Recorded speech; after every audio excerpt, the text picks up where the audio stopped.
Thank you, Speaker. My question is for the Premier. It turns out the Premier's $6 million man has a price after all. It just happened to be a political price. After weeks of PC leader Doug Ford sounding the siren call against outrageous executive compensation at Hydro One, isn't it wonderful to see the Premier and this government now following Doug Ford's lead? Thank you. This Premier and this government, which is only interested in its own survival, finally read the political tea leaves and told the Hydro One board what Doug Ford has been calling for all along, that we need a lid on fat cat executive salaries. Speaker, to the Premier, why did it take Doug Ford and the Ontario PC party shedding a light on this scandalous deal for this government to finally act? Mr. Speaker, coming from that party where there was a video released meeting with fat cat developers, Mr. Speaker, coming from them, unbelievable. Over the weekend, Mr. Speaker, our government urged Hydro One's board to revisit its executive compensation model, and as Hydro One's largest shareholder, Mr. Speaker, we welcome the board's decision to re-examine the compensation model, which will include independent advice. The board's decision to increase executive compensation was done without our involvement, Mr. Speaker, and changes to compensation and severance were adopted by the board late last year, but were not raised with us before the release of the 2018 Management Information Circular on March 29th. The board now acknowledges that its largest shareholder should be engaged on such material issues and that changes are needed. And I know, Mr. Speaker, while Doug Ford and the PCs would take an erratic and reckless approach and fire Hydro One's board, which would do absolutely nothing to reduce customer rates, we believe in a stable solution that exercises our authority as the largest shareholder. Our government continues to focus on fairness, Mr. Speaker.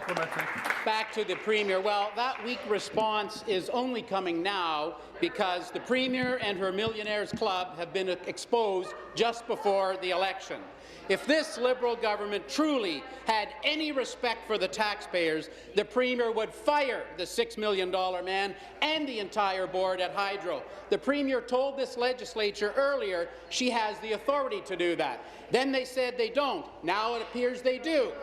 Instead, the Premier and her minister have stood here defending their insider friends, justifying this outrageous salaries and continuing to line their pockets. Speaker, will the Premier just admit that this deathbed conversion is only because she admits Doug Ford is right? Thank you. Minister. So, Mr. Speaker, the approach that the official opposition is taking is like letting a bull run through a china shop, Mr. Speaker. They want to fire the board of a publicly traded company, not a government entity. This is incredibly, Mr. Speaker, incredibly irresponsible, and it's up to Doug Ford to explain how this would actually work, Mr. Speaker. Their gimmick will drag us down into the same mess that we've seen in the U.S. and won't do anything to take a cent off of anyone's bills, Mr. Speaker. And I know, as the member from Prince Edward Hastings would say, Ford's scheme is chaotic and out of control. Instead of our government, we have taken a responsible approach. After hearing of the compensation changes, our government engaged in careful and necessary analysis and determined that these changes were unjustifiably generous. This weekend, Mr. Speaker, our government urged Hydro One to revisit its executive compensation model, and that's a responsible approach, Mr. Speaker. On the other side of the chamber, the official opposition is threatening to fire Thank you. Final supplementary. Thank you. Back to the Premier. Let's remember what the Hydro One board did.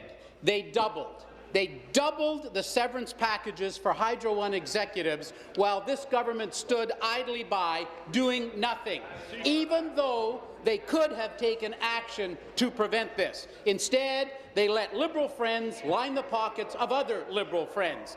They come first while Ontario families struggle with skyrocketing hydro bills, deciding whether to heat or eat as the winter disconnection ban comes to an end today. Well, in 38 days, the party with the taxpayers' money is over. Speaker, will the Premier stand with the people and not the millionaires and vote for our Opposition Day motion today? Be seated, please. Be seated, please. Thank you. Minister. Thank you, Mr. Speaker. So what we have on the other side is chaotic and out of control, Mr. Speaker. They're talking about firing people left and right, which would do absolutely nothing to reduce rates for people in this province. We believe, Mr. Speaker, in a stable solution that exercises our authority as the largest shareholder. That's what we did this weekend, Mr. Speaker. That's what we'll continue to do, but we will not be voting in favour of that Opposition Day motion, Mr. Speaker, because when it comes to doing something, Mr. Speaker, they actually stand up and vote against the Fair Hydro plan. They voted against giving families a 25% reduction, Mr. Speaker. You know what, Mr. Speaker? We did hear over the last few years that people were telling us that electricity prices were too high. So we acted, Mr. Speaker. We made sure that the Fair Hydro plan reduced rates by 25% for most families, all families across the province, and those in the rural parts of our province, Mr. Speaker, and the northern part, they saw reductions anywhere between 35% to 50%. We acted, Mr. Speaker. The only thing they do is vote against.